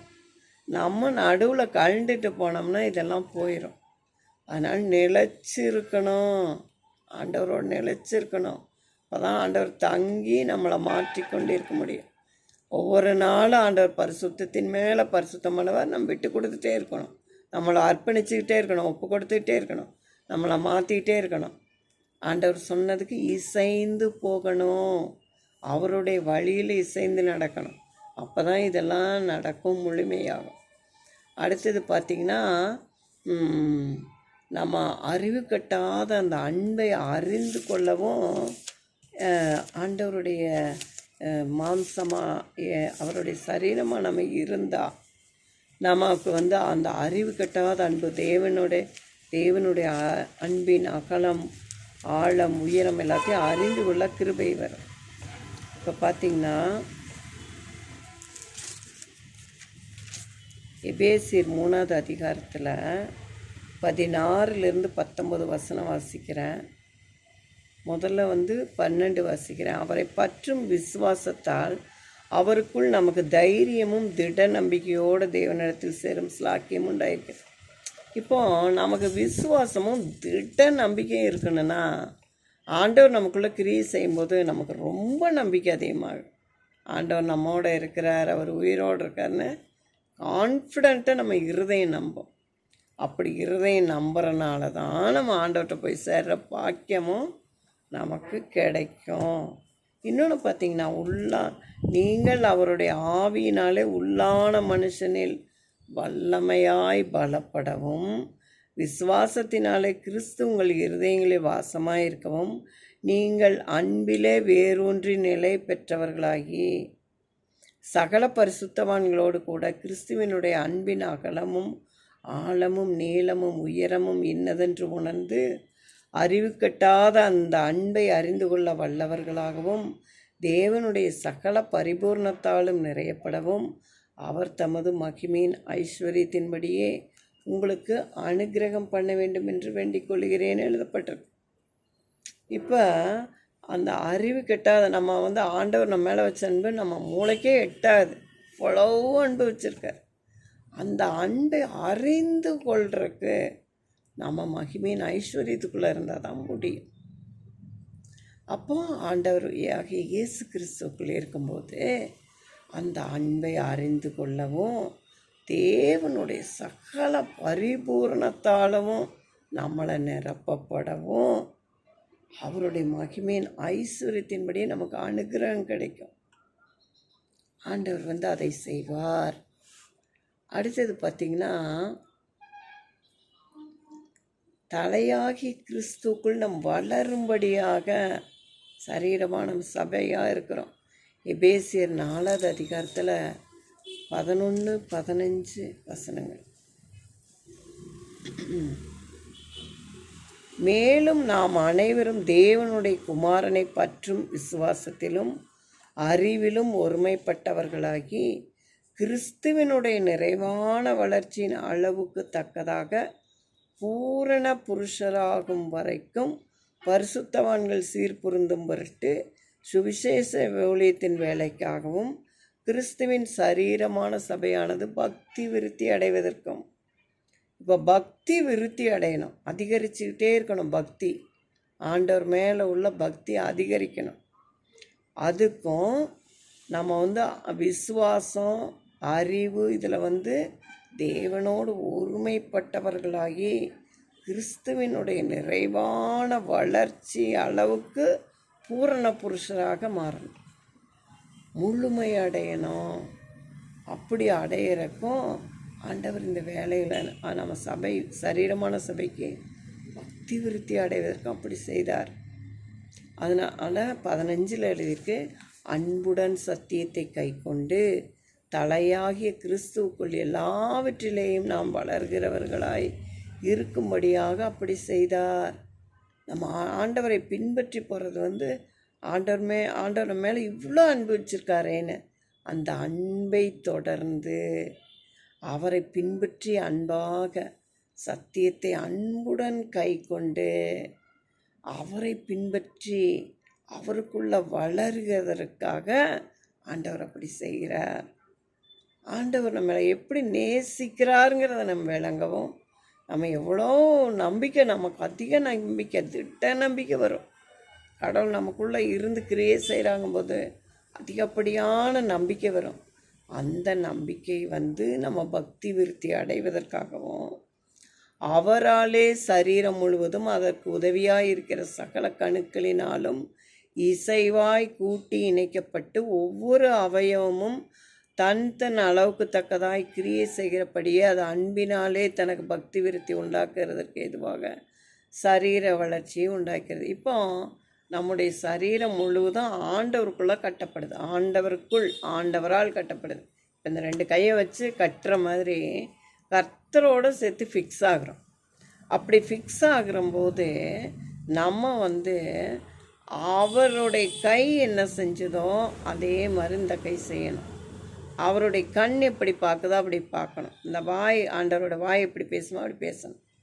இப்போ ஒவ்வொரு இடத்துல இப்போ நமக்கு அன்பு செலுத்த வேண்டிய இடத்துல அன்பு செலுத்தணும், நியாயம் சொல்ல வேண்டிய இடத்துல கரெக்டாக நியாயம் சொல்லணும், கொடுக்க வேண்டிய இடத்துல தாராளமாக கொடுக்கணும்.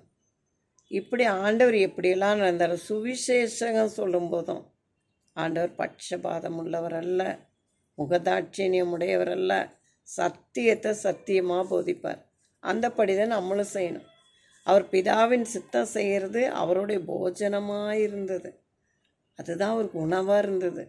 அப்போ நம்மளுக்கும் அப்படி தான் இருக்கணும். இந்த குவாலிட்டியெல்லாம் நமக்குள்ளே வரணும்.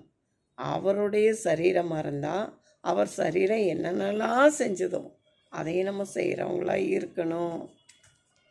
இப்போ அடுத்தது பார்த்திங்கன்னா, கரை திரை பிழையற்ற சபையாக மகிமையுள்ள சபையாக தமக்கு அருகில் நிறுத்தி கொள்ளும்படிக்கும் தேவன் அப்படி செய்தார். எபேசியர் 5வது அதிகாரத்தில் 27வது வசனம் பார்த்திங்கன்னா, கரை திரை முதலானவைகள் ஒன்றுமில்லாமல் பரிசுத்தமும் பிழையற்றதுமான மகிமையுள்ள சபையாக தமக்கு முன் நிறுத்தி கொள்வதற்கும் தம்மைத்தாமே அதற்காக ஒப்பு கொடுத்தார். அந்த கர்த்தருடைய சரீரமான சபை தான் மகிமையுள்ள சபை. அதுதான் கரை திரை பிழையற்றது. கரைனா பாவக்கரை. போராளை இந்த பாவம் பண்ணா அப்படின்னு கை நீட்டி காமிக்காதபடி நம் பாவம் மறைக்கப்பட்டிருக்கும். அதாவது அது நம்மளை விட்டு நீங்கியிருக்கும். திரை அப்படின்னா கடவுளுக்கும் மனுஷனுக்கும் நடுவில் எந்த ஸ்க்ரீன் இருக்கக்கூடாது. அப்படி ஒரு ஐக்கியம் இருக்கணும். 3வது பிழை. தேவனுடைய வார்த்தையில் பிழை இல்லாதவர்களாக நடந்துக்கணும். இந்த 3 இல்லாதபடிக்கு தேவன் நம்மளை மாற்றி அவருக்கு முன்பாக நிறுத்தி கொள்ளுவார். அடுத்தது பார்த்திங்கன்னா, இப்படிப்பட்டவங்க தான் கர்த்தருடைய மனைவியாகி மணவாட்டியே இருப்பாங்க. வெளிப்படுத்தல் 19வது அதிகாரத்தில் 7வது வசனமும் 8வது வசனமும் பார்க்கலாம்.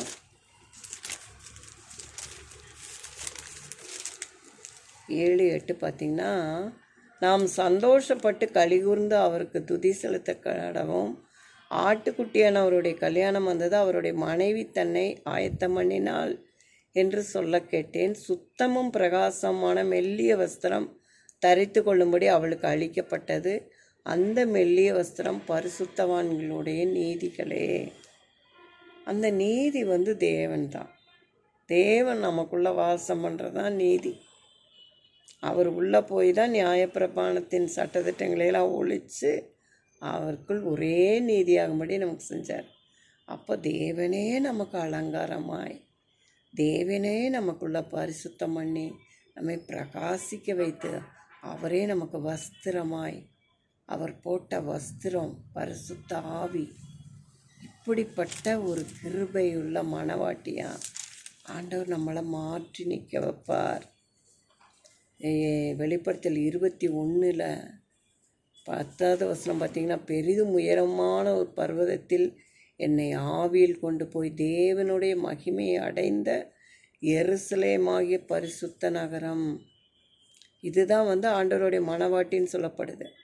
அதில் 9வது வசனம் பார்த்திங்கன்னா, நீ இங்கே வா, ஆட்டுக்குட்டியானவருடைய மனைவியாகிய மணவாட்டியை உனக்கு காண்பிக்கிறேன்னு சொல்லி தேவனுடைய மகிமையை அடைந்த எருசலேமாகிய பரிசுத்த நகரத்தை சொல்கிறாங்க.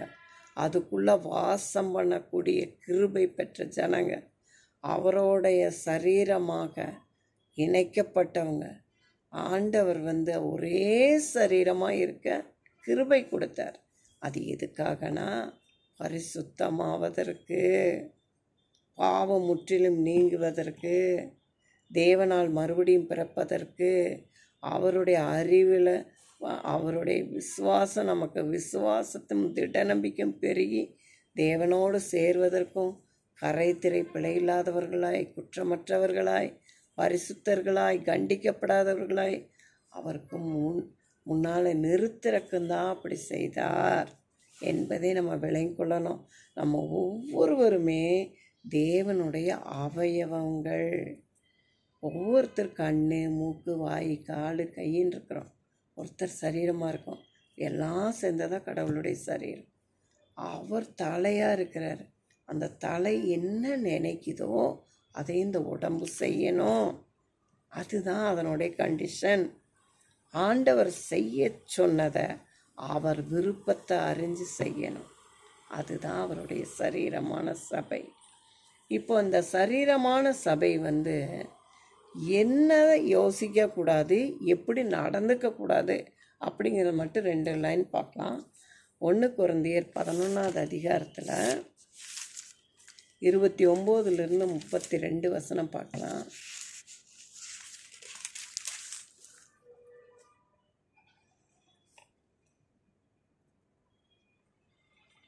எண்ணத்தினால் எனில் அபாத்திரமாய் போஜனம் பானம் பண்ணுகிறவன் கர்த்தருடைய சரீரம் இன்னதென்று நிதானித்து அறியாததினால் தனக்கு ஆக்கினை தீர்ப்பு வரும்படி போஜன பானம் பண்ணுகிறான். இதனிமித்தம் உங்களில் அநேகர் பலவீனரும் வியாதி உள்ளவர்களுமாயிருக்கிறார்கள்.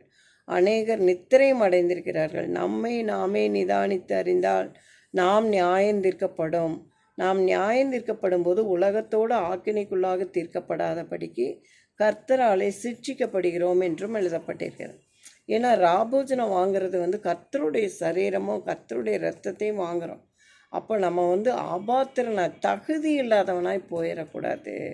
ஆண்டவருடைய சரீரத்தை நீங்கள் ஏற்றுக்கொள்ளும் போதும் ஆண்டவருடைய சரீரமாக நம்ம அழைக்கப்பட்டிருந்தாலும் நம்ம தப்பாக திங்கிங் வந்துடக்கூடாது. அந்த திங்கிங் வந்ததுன்னா அதை விட பயங்கரமான ஆக்கினை கிடைக்காது, அந்த அளவுக்கு வரும். அதனால தான் ஆண்டவர் சின்ன சின்ன பனிஷ்மெண்ட் கொடுக்குறாரு. முதல்ல எப்படி நினைக்காத, இது பரிசுத்த மாம்சம் உன்னை பரிசுத்தமாக்க வந்திருக்கு. ஒரு டாக்டர்கிட்ட போய் நீங்கள் காட்டுறீங்க, அப்போ அவர் தொட்ட என்ன சொல்லுவீங்க? அப்போ அந்த மாதிரி ஒரு வியாதி என்ன வியாதி அப்படின்னு தொட்டு பார்க்குறாங்க. அந்த மாதிரி தான் நம்ம யோசிக்கணும். அப்போது நம்மளே பரிசுத்தம் பண்ணுறாரு. நம்ம உடம்பு எல்லாம் அசுத்தமாக கிடக்குது, பாவத்தில் கிடந்த உடம்பு, நம்ம குற்றத்தோடு இருந்தவங்க எல்லாரும் பாவிக்கு தான். அப்போ தேவனுக்கு கீழ்ப்படிஞ்சு சாரேன்னு அப்படியே மனப்பூர்வமாக விழுகும்போது ஆண்டவர் அவருடைய கையில் எடுத்து நம்மளை சுத்திகரிக்கிறார். அதனால் பரிசுத்த மாம்சம் இன்னது என்று நிதானித்தறிங்கள். நீங்கள் யாருனோ நிதானித்தறிங்கள், இல்லைன்னா ஆக்கினை தீர்ப்பு வரும்னு விளங்கி கொள்ளணும். அடுத்தது பார்த்திங்கன்னா எபேசியர் 4வது அதிகாரத்தில் 7லிருந்து 17வது வசனத்திலிருந்து பார்க்கலாம். எபேசியர்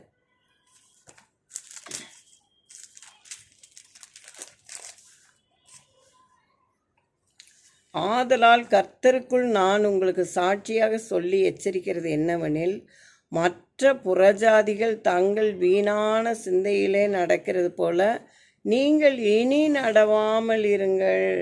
அவர்கள் புத்தியில் அந்தகாரப்பட்டு தங்கள் இருதய கடினத்தினால் தங்களில் இருக்கும் அறியாமையினாலே தேவனுடைய ஜீவனுக்கு அந்நியராக இருக்கிறாங்க.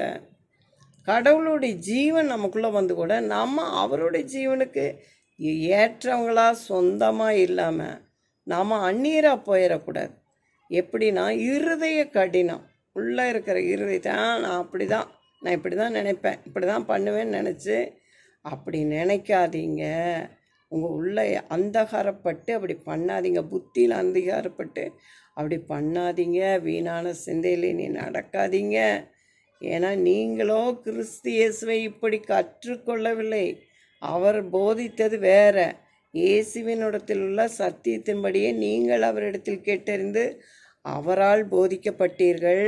அந்தப்படி முந்தின நடக்கைக்குரிய மோசம் போக்கும் இச்சைகளாலே கெட்டு போகிற பழைய மனுஷனை நீங்கள் களைந்து போட்டு உங்கள் உள்ளத்திலே புதிதான ஆவியுள்ளவர்களாகி மெய்யான நீதியிலும் பரிசுத்தத்திலும் தேவனுடைய சாயலாக சிருஷ்டிக்கப்பட்ட புதிய மனுஷனை தரித்து கொள்ளுங்கள்.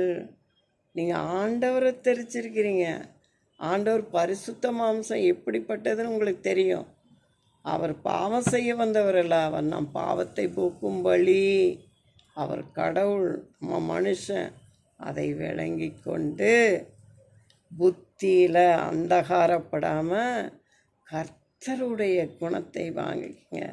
கர்த்தருடைய சரீரம் இன்னதென்று நிதானித்தறிங்கள். நல்லா யோசிச்சு பாருங்கள், ஆண்டவர் சரீரம் என்னது?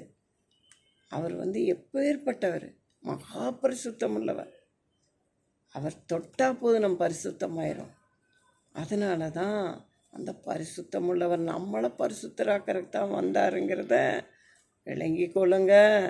அவருடைய சரீரமாக இருந்தால் அவர் கை எப்படி செஞ்சதோ அப்படி நம்ம செய்யணும், கண் எப்படி பண்ணிச்சோ அப்படி பண்ணணும், வாய் எப்படி பேசிச்சோ அப்படி பேசணும், கொடுக்கறத கொடுக்கணும், அன்பு செலுத்தும் போது அன்பு செலுத்தணும், உபத்திரவங்களை சகிக்கணும். எல்லாமே ஆண்டவரை போலவே செய்யணும், பிதாவின் சித்தம் செய்யணும். இதுதான் நமக்கு, இதுக்காகத்தான் அழைப்பு. நமக்கு அழைத்த அழைப்பு பரிசுத்த அழைப்புன்னு விளங்கி கொள்ளணும். இப்போ இன்றைய நாளில் தேவ ஆலோசனை 1 தீமோத்தேயு 3வது அதிகாரத்தில் 9வது வசனம் பார்க்கலாம். 1 தீமோத்தேயு 3வது அதிகாரத்தில் 9வது வசனம் பார்த்திங்கன்னா, விசுவாசத்தின் இரகசியத்தை சுத்த மனசாட்சியிலே காத்து கொள்ளுகிறவர்களாயும் இருக்க வேண்டும். விசுவாசத்துக்காக கொடுக்கப்பட்டது. அப்போ அந்த ரகசியத்தை சுத்த நல் மனசாட்சி, தப்பாக புரிஞ்சிட்டு இருக்கக்கூடிய மனசாட்சியாக இருக்கக்கூடாது, சரியாக விளங்கி கொண்ட நல் மனசாட்சியில் காத்து கொள்ளணும். அது ரகசியம் அப்படின்னு ஆண்டவர் சொல்லிட்டாங்க. இப்போது தேவ எச்சரிப்பு என்ன அப்படின்னு பார்த்தா, எரேமியா 11வது அதிகாரத்தில் 15வது வசனம்.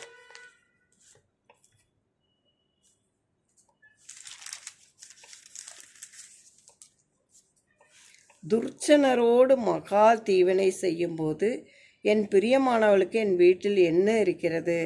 பரிசுத்த மாம்சத்தை உன்னை விட்டு தாண்டி போக பண்ணுவார்கள். உன் பொல்லாப்பு நடக்கும்போது நீ களி கூறுகிறாயே என்று எழுதப்பட்டிருக்கு. இப்போ ஆண்டவர்கிட்ட இப்படி போகிற, ஆண்டவரால் தெரிந்து கொண்ட கர்த்தருடைய அவயவங்களாம், ஆண்டவருடைய சரீரமாக இருக்கக்கூடிய ஜனங்க பரிசுத்தமாகும்படி தான் அழைப்பே பரிசுத்த அழைப்பு. அப்போ பிசாசானவன் என்ன செய்வான்? விடுவானா? இவங்கள பரிசுத்தத்தை குலைச்சி விட்டுறணும். அப்போ ஆண்டவர் இவங்களை விட்டு வெளியே போயிடுவார்னு அதுக்கு நல்லா தெரியும். அதனால் அது என்ன பண்ணும்? நான் ஒரு மனுஷனுக்குள்ளே இருந்து ஒரு பொம்பளைகிட்ட பேசுகிற, பொம்பளையா கர்த்தருடைய பிள்ளை இருந்ததுன்னா ஆண்கள் வெளியே வரும். ஒரு ஆண் கர்த்தருடைய மனுஷனாக இருந்தால் பெண் வெளியே வரும். அவங்க என்ன செய்வாங்க? புகழ்ந்துக்கிட்டே இருப்பாங்க.